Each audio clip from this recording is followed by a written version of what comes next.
Hey guys, welcome back to my channel. And do pardon the unironed shirt. I kind of grabbed the cleanest thing this morning, went to work, came back, and just gonna film this video.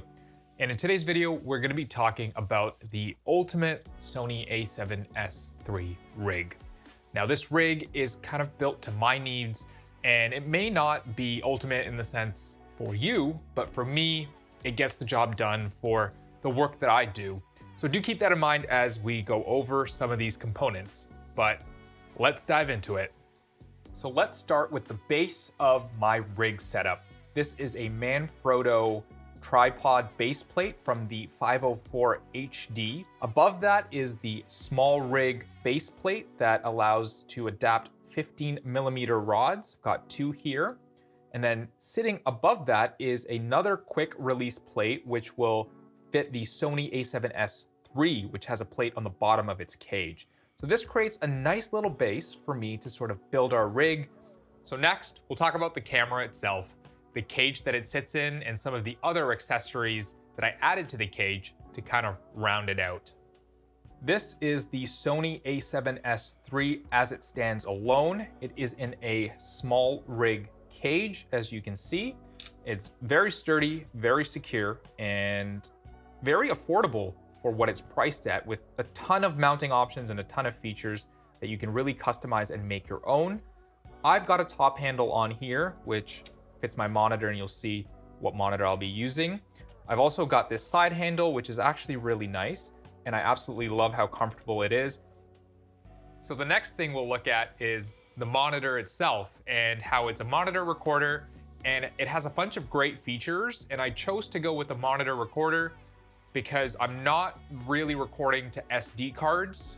I use the Ninja 5 as my recorder and monitor for the Sony A7S III. It allows me to record to 2.5-inch hard drives, and it comes with a caddy that you can just slide in like that, and it would fit the SSD of your choice. I have it on a monitor sort of mount locking pin thingy. I don't know what these are called, I always forget. But this will slide onto the top handle of my Sony A7S III. To power it, I've chosen to use a locking DC pin, and that will go to DTAP, and you'll see my power solutions and how that all integrates together. We'll move to the front of the camera, where I choose to use a follow focus for some of my manual focus lenses, and occasionally I will mod my autofocus lenses with gears so I can use a manual follow focus for more control. This is the Tilta Mini Follow Focus, and for under $100 US, under 130 bucks Canadian, it's got a nice little follow focus system. It can mount on the rails here. It can be adjusted pretty easily on the rail system. You can fiddle with that and make sure it fits to whatever lens size you have. And it's got I think it's a 0.8 gear pitch here. And this gear can be switched from this side to the back here as well, depending on what your room allows you towards the front of your camera. It does have hard stops, which are really nice. The only thing I don't like is that there's not enough torque generated with this. And so if you've got a stiff lens, you may struggle to actually turn the focus ring, or the aperture ring for that matter. And so what happens, it'll skip if you try and turn it quickly or abruptly. So that's one thing that I may have to look into, either repairing some of those stiff lenses or getting a gear with more torque generated. Next, we'll look at the matte box accessory as part of this rig. Towards the front of the camera is also this matte box, and this one is from Tilta. It comes with a sun hood, sun flag, sea flag, what are they called again? I forget. But it allows for one 4.5 by 5, or sorry, 4.65 by 5 filter in here. I wish it did allow for more, but you can have a filter slide into here if you're using any specialty filters, or even just straight NDs, because the Sony A7S III, unlike the FS6, does not have internal NDs. And then this can mount to your lens with an adapter, and it adapts to an 82mm ring, I think to 77 and 72. It all comes with these adapter rings as well. You can also attach it to the rail system. It does come with a little kind of cold shoe adapter thing here that you can adapt to the rail system. But You're gonna have to make sure it's the right height and your lens lines up pretty well here. On the top, you can also see you've got some cold shoe mounts, which are really nice. So for any other accessories you can attach on the top to this matte box. And the next thing we'll look at is wireless monitoring and why this can be beneficial to your rig and who's it for and why would you need it and what tools can you use to get wireless monitoring. To monitor my video wirelessly, I use an A7SIII Air. And this is actually a great tool, especially as a solo shooter when you are dressing your set. If you don't have an assistant or you don't have set design or anything like that, you have to figure out how to dress your set and set up your frame.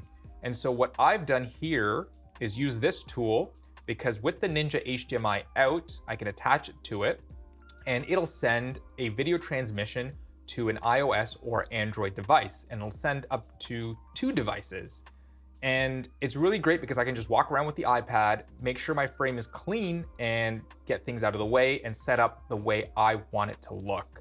And so you can really use this tool to assist you when you're by yourself or a solo shooter. The lag and delay on this is actually quite minimal. They say it's about 0.6 milliseconds. I'm not sure if you could use that for follow focus purposes, but I'm sure for slow moving things, you could definitely use it and things that aren't crazy frantic, like action scenes or anything like that. So I've yet to try it as a follow focus, but I may try that in the near future. So this is what I use for wireless video monitoring. Since I do a lot of corporate interviews and a lot of talking head type stuff and a lot of documentary shooting and things like that, audio is of utmost importance to me. So I'll be using a preamp and a boom mic, and there will be some different audio options and inputs that we can use to really get good audio from various sources. I actually had this preamp from a previous camera that I would attach it to, and it is the Marantz PMD 602A.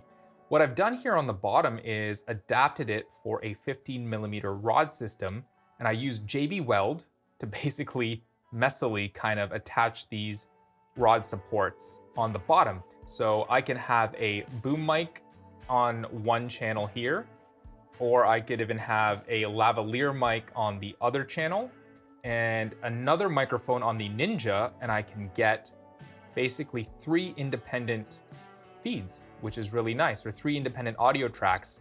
Now what you can do is you can send the signal out to the Ninja, but if you do choose to do that, you'd have to set the Ninja to accept line level because the signal out of ear is very, very hot. So if you want to send it to the Sony A7S III, you'd need sort of an attenuator, maybe a -40 to -50 dB pad, and that would sort of turn it into a mic level that can be processed by the Sony A7S III. But rather just send it to the Ninja or something that can accept line level. Each track has a limiter as well as capacity for phantom power. The one downside to this is the batteries. The batteries don't last very long, and you can see here I'm using rechargeable batteries. If I was using AA alkaline batteries, I would be going through packs and packs of them for days on end. So get a pair of rechargeable batteries, or even better, get a battery eliminator, and it would convert the dummy battery set into a 5-volt USB that you can power off a USB source or anything like that. Next, we'll talk about the boom mic and how that's important to my audio workflow. I like to boom this mic over my Talent because I think booms are a lot better than lavalier mics and you kind of get a better sound quality out of them. So I will use this boom mic from Sennheiser. It is the ME66, I believe. It's a very old mic. It's got a ton of dings on them. It's been used, but I had this from a previous build, and I will basically use the same sort of audio setup as I did previously, which is kind of nice, and I can reuse parts and I don't have to buy new things and stuff like that. And it sits on this small rig mic holder, and I just basically slide this on the rig where there's a cold shoe mount and carry it on the rig instead of carrying it in my bag.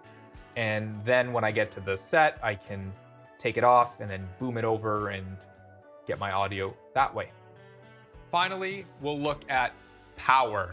how am I gonna power everything on here? There's so many components. There's the camera, there's the Ninja 5 recorder, there's the preamp, there's the A7SIII Air wireless video transmission. How are you gonna power all that? How much power is this actually gonna take? For power, I will use the Camvate V-mount plate.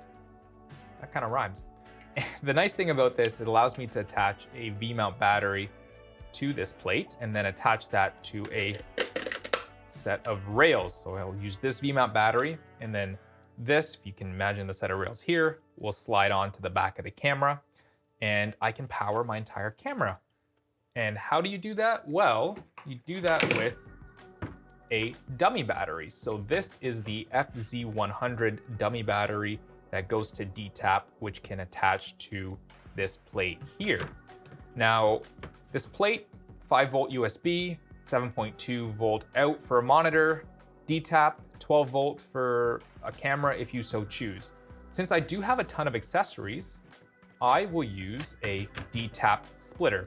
Now this DTAP splitter takes one DTAP port here, this one DTAP port, and will make it into 4 DTAP ports. So I can actually now plug in my camera, I can plug in my monitor because I use a locking DC to DTAP, which is this sort of little guy here, which is really nice. Comes in really handy. And I can plug in any other accessories that I could add on in the future, say a follow focus powered to DTAP or anything else. So this is basically the power system here with all these cables, and they do have to be managed properly, otherwise they do become a hazard when you work. And there you have it. So basically, this is my ultimate cine rig for the Sony A7S III. And a lot of you are probably wondering, like, why didn't you just get an FX6 with whatever you just built? And interestingly enough, I didn't need the FX6 because I had a lot of these components previously, and I thought I could just build out the Sony A7S III. Plus, I do take photos, so this camera can be broken down and I can have a great photo camera as well. So I hope you guys took away a few things from this build, maybe some things you might consider doing to your own A7S III or whatever camera that you shoot with. Thanks for watching, and I'll see you guys in the next one.